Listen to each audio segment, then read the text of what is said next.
Bienvenidos al podcast del vendedor profesional, soy Carlos Sogor y hoy voy a responder a una consulta de Manuel Angulo sobre la objeción precio.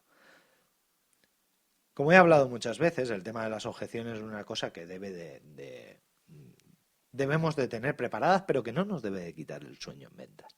Es decir, si hemos hecho un buen contacto, una buena investigación y planificación, si hemos hecho un buen sondeo y hemos hecho una argumentación en base a beneficios, el tema de las objeciones no debería ser un problema. Siempre van a salir, por supuesto, toda la gente tiene dudas y necesita nuestra ayuda y por eso surgen las objeciones, pero no debería de ser algo traumático.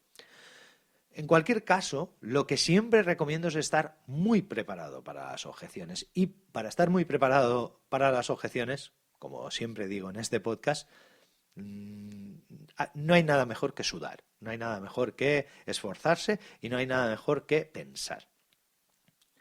En el caso concreto de Manuel Angulo me hacía la pregunta: ¿qué respuestas sobre la objeción del precio debería argumentar como vendedor de material de papelería y/o oficina? Muchas gracias. Vamos a ver. Esto no solamente vale para un vendedor de material de papelería o de material de oficina, ¿de acuerdo? Esto vale para cualquier vendedor. Debes de tener un diario de objeciones, pero un diario de objeciones se va grabando día a día con las objeciones que te plantea el cliente, con las soluciones que le das y luego, si esa solución es útil o no es útil, sirve o no sirve y resuelve o no resuelve la objeción. Antes de hacer ese diario de objeciones en el que vayas apuntando lo que tus clientes te van objetando cada día y cómo les has contestado, obviamente si les has contestado y no ha surtido resultados, es decir, si el cliente al final no te ha comprado, pues tendrás que buscar una solución a esa objeción, porque no puede ser que mañana otro cliente te haga la misma objeción y te vuelvas a quedar en blanco. Entonces, más allá de que hay que trabajar en que las objeciones de cada cliente tenemos que conseguir resolverlas, si no en el momento, pues después, y tenerlas apuntadas y tenerlas gestionadas para más tarde poder recurrir a ellas, en un primer momento o cuando nos lanzamos a la calle por primera vez, no debemos de ir perdidos, no debemos de ir con una mano delante y una detrás. Yo normalmente lo que recomiendo, y uno de los ejercicios que hacemos en las clases de ventas que imparto, es este ejercicio de predefinir, preparar, planificar y desarrollar el tratamiento de objeciones. Para ello, hay que coger cada una de las objeciones y ver una serie de parámetros. No voy a hablar hoy de todas porque sería imposible, pero me voy a centrar en el tema del precio, que es el que Manuel Angulo me comenta. Con el tema del precio hay muchísimas técnicas o muchísimas metodologías de tratamiento. Ahora bien, hay que entender que siempre estas objeciones, que al final son muestras de interés del cliente, es decir, cuando estás hablando con un cliente y un cliente te dice, no, sí, a ver, el producto está bien, pero es que es un poco caro, lo que tienes que quedarte es con que el producto está bien. Luego ya hay que ver cómo hacérselo barato, ¿de acuerdo? Para ello, antes de nada, como he dicho, desarrollar o planificar esas objeciones que van a surgir y planificar cómo vamos a responder a ellas. Lo primero que tienes que pensar es qué aporta de valor mi producto a los clientes. Es decir, en el caso, por ejemplo, del material de papelería y oficina, ¿tu producto aporta un valor de calidad? ¿Aporta un valor de inmediatez? ¿Aporta un valor, yo qué sé, de servicio, es decir, de utilidad? Sabiendo cuál es el valor que aporta tu servicio o tu producto a tus clientes, podrás centrarte mucho más en ello. Porque al final, si tu producto no les aporta, por ejemplo, un ejemplo, inmediatez, pues no hace falta que te esfuerces en ponerles precio o mejorarles el precio en inmediatez. Por ejemplo, si los clientes tuyos de material de oficina te piden material a 3 meses vista o a mes vista y a lo mejor no lo necesitan de un día para otro, pues intentar negociar con ellos o intentar tratar las objeciones en base a te voy a mejorar el precio del transporte o te voy a rebajar el tiempo de servicio, pues no le van a dar ningún valor. Si son clientes que, por ejemplo, lo que valoran es el precio puro y duro, la cantidad, pues no te esfuerces en darle valor a eso, ni al transporte, ni darle valor al tema precio. Ahora bien, el tema precio tiene muchas formas de darle valor, porque, por ejemplo, no es tan importante lo que cuesta, sino cómo lo pagues. Oye, hay gente que le interesa más pagar al contado y tener descuento, y hay gente que le interesa más pagar a plazos y no tener descuento, o pagar a 60 días, porque de esa forma a lo mejor ellos, yo lo digo porque, por ejemplo, grandes empresas como Carrefour trabajan con esto, trabajan mediante rotación. Y entonces esta gente lo que basa su negocio, su economía de negocio, la basa en yo compro un producto que voy a pagar a 60 días, pero si yo compro ese producto y lo vendo mañana, yo tengo 59 días el dinero para gastármelo en otras cosas. Y el dinero, tenerlo por adelantado es muy importante. Es decir, creo que todos los que tenéis una empresa sabéis lo importante que es cobrar y lo importante que es cobrar por adelantado. Es decir, disponer de ese dinero para poder hacer frente a otros cargos, tal, te da un nivel de financiación, un nivel de espalda financiera bastante importante. Otra de las cosas que tienes que hacer con las objeciones es ver qué es lo que valora más de tu producto. Ya hemos dicho que qué valor aporta tu producto a tu cliente, pues también qué valora más de tu producto. Oye, ¿tu cliente valora más de tu producto la calidad de los materiales? ¿Tu cliente valora más de tu producto el packaging, por ejemplo? La forma de empaquetado en la que tienes, el diseño que tiene tus productos. ¿Qué es lo que más valora? Porque ahí es donde tendrás que focalizar la objeción. Es decir, cuando hablemos de la objeción, ahí es donde tendrás que focalizarte. Y cuando te diga, no, es que esto, tú es que lo tienes muy caro y el otro lo tiene más barato.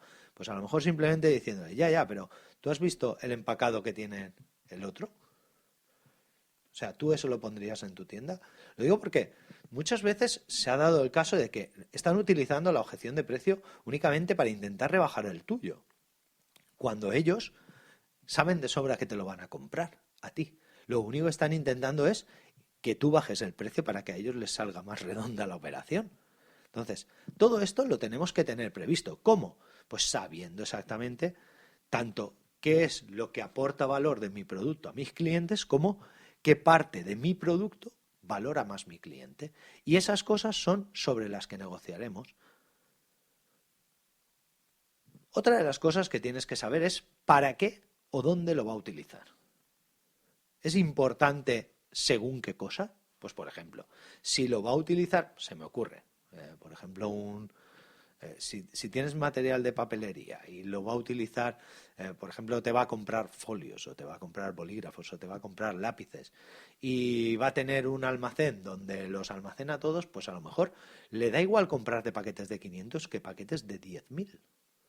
Porque él no va a mirar que venga empaquetado en paquetes de 500. Ahora bien, si por ejemplo tienes material de papelería y lo que haces es revender, pues yo qué sé, a otras papelerías más pequeñas o cosas así, a lo mejor ahí sí que tiene interés pues que puedas ofrecer formatos más pequeños o que puedas ofrecer diferencias de empaquetado.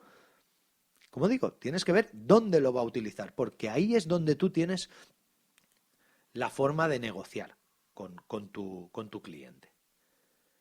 Otra de las cosas que tienes que tener clarísimo y que tienes que grabártelo a fuego es qué problemas puede causarle a tu cliente utilizar un recurso más barato que el que tú le estás ofreciendo. ¿Va a ser una merma de la calidad de su servicio? ¿Va a ser una merma de su productividad? ¿Va a ser pues yo qué sé, una pérdida de imagen? A eso es a lo que tendrás que achacarle cuando estés negociando con él y cuando diga, es que sois muy caros. Y tú le dices, vale, si nosotros somos muy caros, pero ¿tú qué prefieres? ¿Un producto caro y que tu cliente valore o tener a tu cliente cabreado y que no venga más? Y entonces radicalmente le cambia la percepción. Hay una frase que mi padre me decía desde pequeño y que yo digo en cada uno de mis cursos, y es que mi padre me decía, si el paracaídas es tu herramienta de trabajo y vives de ella, ¿le quitarás una cuerda o coserás la tela con peor hilo para reducir el precio? Yo esa frase la he adaptado un poco en mis cursos, y es que lo que digo en mis cursos y en mis charlas es que yo no soy quien para decirle a un paracaidista si quiere ahorrar en su paracaídas. O sea, el paracaidista decide lo que quiere gastarse en su paracaídas. Tú verás cuánto quieres gastarte en tu paracaídas. Pues con esto pasa exactamente lo mismo. Es decir, si mi producto o mi servicio es imprescindible para según qué cosa, pues yo qué sé. Imagínate que estamos hablando de que sirves tóner de impresoras o tinta de impresoras a un despacho de abogados o a un notario, ¿de acuerdo? Yo eso, por ejemplo, con el tema de los notarios lo veía muy claro. El otro día llegué a... Voy a contaros una pequeña anécdota. El otro día llegué a una oficina de una gestoría, ¿de acuerdo?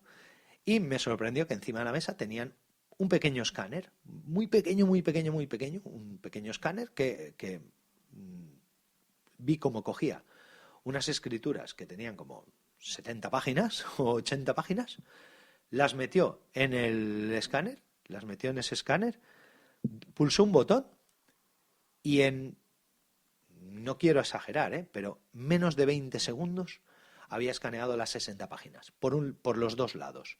Y cuando le pregunté, oye, ¿qué rápido escanea eso? Y dice, sí. Dice, pero es que para nosotros la velocidad aquí, ten en cuenta que nosotros escaneamos a lo mejor 15 o 20 de estas al día. Dice, y escaneamos mucha documentación, entonces necesitamos un escáner que sea rápido, porque de lo contrario nos paraliza, nos ralentiza el resto de trabajo. Yo no sé lo que les costó, ni le pregunté lo que les costó ese escáner, pero estoy seguro que cada día que ponen en marcha ese escáner y dan al botón verde para escanear una escritura de 60 páginas por delante y por detrás, les parece barato lo que les costara. En el caso de un notario me pasaba 3/4 de lo mismo. Es decir, un notario imprime documentos que son legales y que tienen que perdurar en el tiempo. Entonces, si por ejemplo vendieras tinta de impresora o tóner y te dicen, no, es que tu tóner es muy caro, y dices, hombre,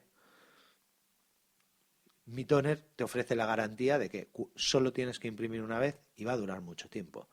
Si quieres, puedes buscar por ahí alguno más barato, pero si luego se corre la tinta o se fastidia la tinta o no imprime bien y tienes que repetirlo o se borra o hay algún problema con la escritura, ¿tú crees que van a venir otra vez a pedirte trabajo? ¿O van a venir o puede que te arriesgues a una multa, o puede que, yo qué sé, o que no quieran trabajar más contigo algunas empresas?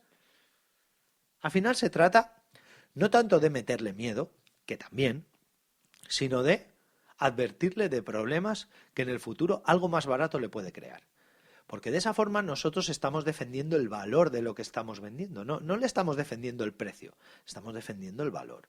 Le estamos diciendo, oye, mira, esto vale esto por esto.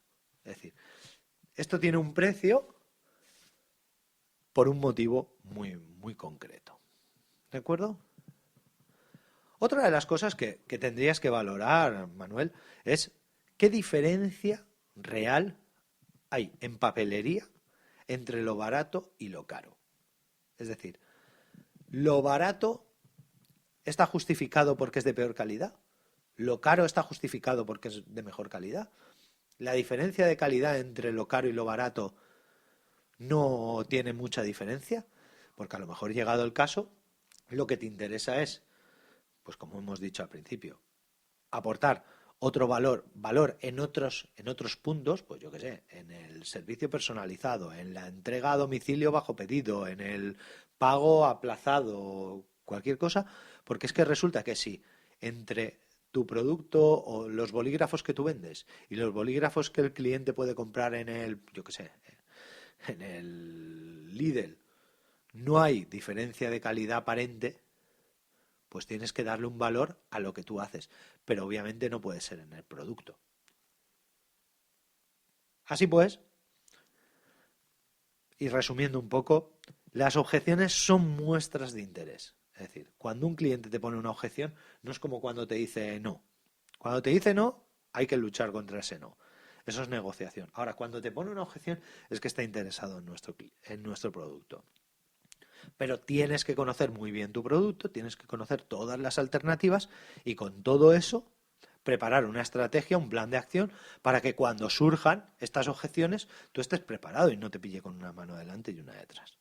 Luego, técnicas de objeciones, las que quieras. Si te metes en internet oirás hablar de la técnica de la balanza, la técnica de justificar el precio, la técnica de la exageración, la técnica de la negociación. Hay 10.000 técnicas para tratar objeciones. Yo no te voy a hablar de ellas. Si te interesa que te hable de alguna en concreto que no entiendes bien o buscas por internet y resulta que hay alguna que dices, uy, esta no la termino de entender o no la termino de saber aplicar para mi negocio, me lo dices e intentamos buscar una aplicación para tu negocio. Pero como digo, no os lo voy a explicar porque existen centenares de páginas en internet donde os dirán todas las técnicas de objeciones que hay. Nada más, muchísimas gracias por estar ahí y hasta mañana.